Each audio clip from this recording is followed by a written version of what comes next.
Umani ng batikos ang PhilHealth sa Senado dahil sa kanilang kontrobersyal na bilyon-bilyong pisong unused funds na pinababalik sa National Treasury. Si Val Divina Gracia magbabalita. Sermon ang inabot ng mga opisyal ng PhilHealth sa Senado araw ng Miyerkules dahil sa isyu ng paglipat ng excess funds nito sa National Treasury. Sa isang pagdinig, tinawag ni Senator Bongo na boy promise si PhilHealth CEO Emmanuel Ledesma Jr.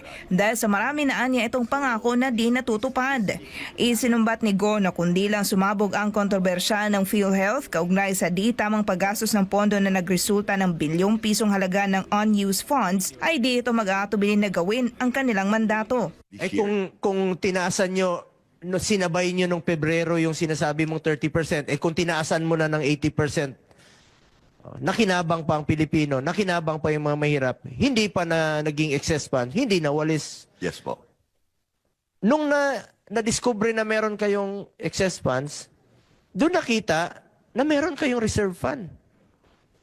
Yes po. Doon nagka-problema. Pero sa kabila nito ay nanghinayang naman ang chairman ng Senate Committee on Health and Demography na si Go kaugnay sa zero budget na binigay ng Kongreso sa PhilHealth subsidy para sa susunod na taon. Naniniwala ang senador na maapektuhan dito ang mga mahihirap na Pilipino na nangangailangan ng tulong sa kanilang kalusugan. Ang zero budget anya sa PhilHealth subsidy ay di makatarungan. Sa panig naman ng PhilHealth ay tiniyak ni Ledesma na masiserbisyuhan pa rin ang mga beneficiary nito sa 2025 sa kabila ng zero budget sila sa subsidy. Sa isang video message, ipinagmalaki ni Ledesma na aabot sa 500 billion pesos ang kanilang excess fund o naipong pondo na maaaring gamitin sa susunod na taon. Ibinida rin ni Ledesma na sa susunod na taon ay magkakaroon din sila ng increased benefit packages para sa mga beneficiary na tinatayang aabot sa 284 billion pesos.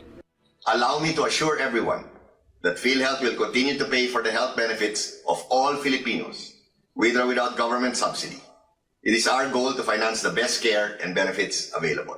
Para sa Diyos at sa Pilipinas kong mahal, ako si